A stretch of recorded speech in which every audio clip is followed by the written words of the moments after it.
love what you're doing. You know, I know Brett also cares deeply about what's going on with the war and with the military, and I'd be happy to partner with him on it. This is investing with a social conscience. It is. And you're showing that we can make money doing that. Yeah. I believe you'll make a lot of money doing it. I would like to share that I hit my break-even analysis in the first 4 weeks. I like to make money. $75,000 for 15%. If everybody wants in, or just Darlene, I don't care. But I'll take the deal that you've proposed. Well, you know that we're huge fans of the show, and that is just one of the reasons. Sometimes you hear someone that has just such a great business idea on all levels, and the Dragon's Den becomes a very happy place. Brett Wilson joining us, entrepreneur, philanthropist, and one of the Dragons. How are you, Dragon? Hi, Brett. Nice to see you, man. It's a great day. It's a sunny day, as close as it gets. I was going to say sunny-ish. I'm loving it. Yeah. Now, this woman's story is so powerful, and what a strong woman. The minute, you know, a lot of people do their, come in to do their thing, and they're funny with you guys. She just stood her ground, had a concept, presented it to you guys, and it's such an amazing thing. Tell us a little bit more about her. Well, she walked into the den. She had one of those placards and nothing else. She had a poster, and that was it. And she told her story. But she told her story in a way that you understood it. It didn't take long. Well, actually, Kevin never did get it. But for those of us, that Kevin really didn't get it. He thinks it was goofy. I mean, and he thought the economics were spurious. I think I'll get back my investment annually. That's not a bad investment. I don't care who you are, but that's a great investment. But basically, since we did the show back in May, Barb has managed to get another perfume. So the one that she came on the show was the Afghan Orange Blossom. Now we've got the Noble Rose of Afghan. We've also got Vetiver coming out of Haiti. So we've got multiple products. And the Bay has picked us up across Canada. And this they is have amazing. just run with it. And she said something that I just didn't know how to take until she explained it further. She said, I'm not doing this for charity. There's no charity attached. But she is doing so much for people with this product and making money. Well, you take the simple math. A liter of that oil, roughly this size, is worth $40,000. So there's some profit in that. It's all at $15,000. So there's $25,000 worth of cost. In a country where the minimum wage is $3, that's a lot of employment. At one time, I think we understood that it was 2,500 people were touched making a liter of this oil.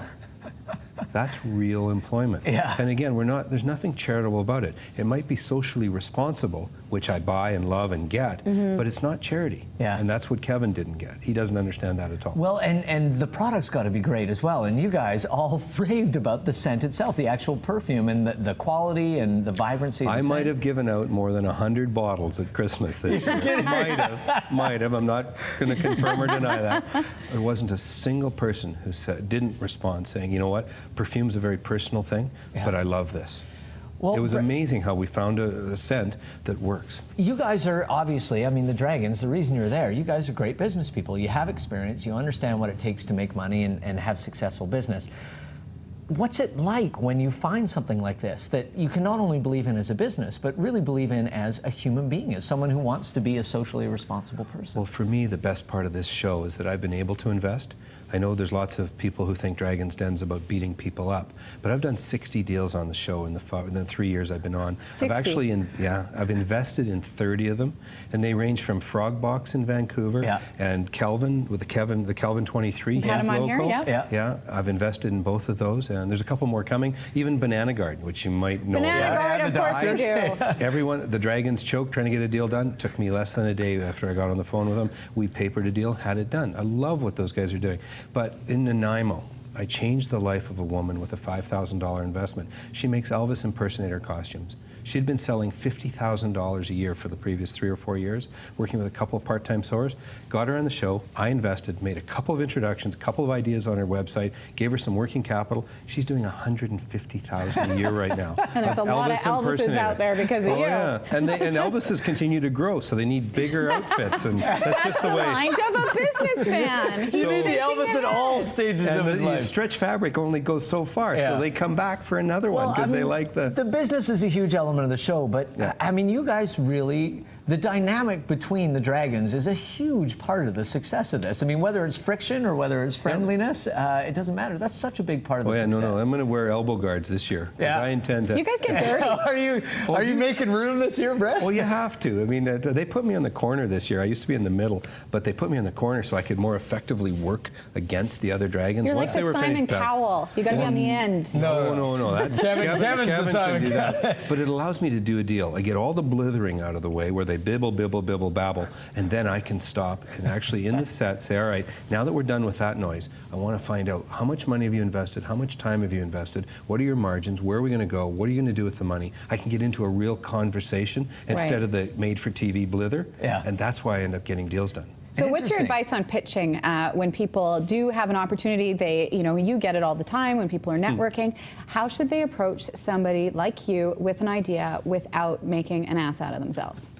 We get pitched a lot. I mean, I've looked at 700 deals on Dragon's Den since I started, and we must get 20 a day right now, people saying, could you look at it? But I guess the core messaging in terms of people going to pitches to people who finance pitches, is to keep it simple. I always say 1 page max. And they say, oh no, I've got a 60-page business plan. I said, okay, now take that 60-page business plan, condense it down to 1 page, or send me the 60 pages, but know that I'm only reading the first page.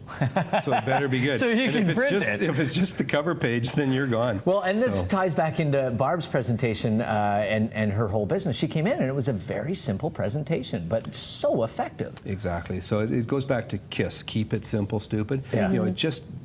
She came with nothing extra. There was no song and dance. It was, here's what I'm doing, here's why I'm doing it, are you interested? Yeah, and this ties in so well. I know you're a huge supporter of our Canadian troops, as every Canadian citizen should be. I don't care if you agree with the politics or not. Agreed on that. You have to support these people and what they do. Well, it's their front line. Yeah, why is that so important? Well, 2 of my mother's brothers served in the military, and I heard stories as a kid about one of my uncles was trapped in a house in Italy for 3 months, and came out alive but barely. And so stories that are sort of legend in the family. And I'm sure that story got better as it was told, but still, it resonates. And I was over in Afghanistan in the fall. I saw a country that has hope. I fell in love with the person. I met the guy who makes the oil. He came in to pitch me on expanding his business. So I'm now financing in Afghanistan the guy that makes the oil that feeds our perfume business. It's all coming together. And I did that because of Barb and CETA, the Canadian government. But anyway, big picture, I've been backing military type events, if you will, or in this case, military families. Whether you believe in war or not, we don't need that debate. But anyone who puts a uniform on, local, international, doesn't matter. They need support. On our behalf, families need support. Absolutely. I happen to believe that, again, freedom isn't free. And if the war wasn't on in Afghanistan, it would be on in Boston. It would be on in Chicago. It would be on in Montreal. That's my view. So, but bottom line, I believe that we need to back our troops. Yeah, absolutely. I don't think anyone makes that decision to join the armed forces or the police forces, for that matter, unless they have a purity of what they are trying to do in the world, in their heart. You just can't maintain that. Well, and every lifestyle. one of them is offering ultimately the ultimate sacrifice, because their risk of death far exceeds what we're dealing with here today. Yeah, well, you don't know. Well, when I get angry, get out the elbow pad. Things are going to go on. Brett's in town Mikey. as part of Operation Western Front. It's happening March 2nd at the Vancouver Convention Center. It is sold out, but this is a great idea and a great concept. And just think about that in your everyday life as well. Supporting. And go to the Canadian website troops. to find out more information so you know about the next events that are coming up. Brett, thank you so much. Nice Thanks, to see Brett. you. No, it's my Congratulations. We're looking forward to have Barb on with the Sense as well. And talking about the whole Absolutely. We're going to business take a of it. quick break.